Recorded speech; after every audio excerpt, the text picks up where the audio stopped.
मला एक बातमी अशी पण कळली, मला असं वाटत होतं की आता एकच वर्ष राहिलं लोकसभेच्या निवडणुकीला, त्याच्यामुळं पोटनिवडणूक लागणार नाही, पण बहुतेक पुण्याची बापटसाहेबांचं दुःखद निधन झाल्यानंतर ती पण पोटनिवडणूक लागण्याची शक्यता आहे, अशी माझी आतल्या गोटातली माहिती.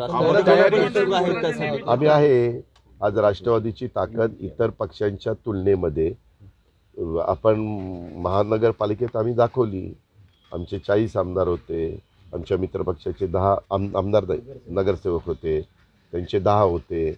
किंवा एकंदरीतच मागे आम्ही जरी चेतनचा मतदारसंघ हडपसरमध्ये येत असला तरी तो आमचा मतदारसंघ सुनील टिंगरेचा ह्याच्यात येतो.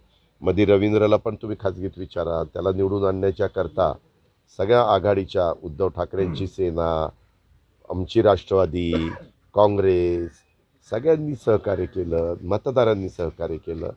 त्याच्यामुळं आता माझं स्वतःचं स्पष्ट मत आहे, जी निवडणूक लागेल तिथं ज्या आमच्या मित्रपक्षांच्यामध्ये ज्यांची ताकद जास्त असेल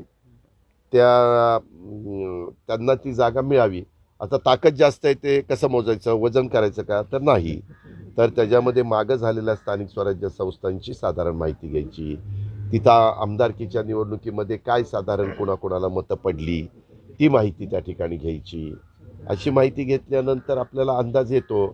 तुमच्यासारख्या हुशार पत्रकारांना विचारायचं की काय बाबा साधारण काय इथं परिस्थिती आहे, कुणाचा विरोधकांच्या मध्ये जोर कुणाचा आहे.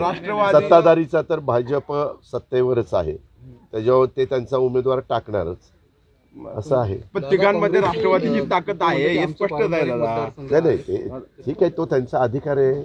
आमच्या मित्रपक्षाला तसं बोलण्याबद्दल माझ्या शुभेच्छा आहेत. धन्यवाद. विधिमंडळ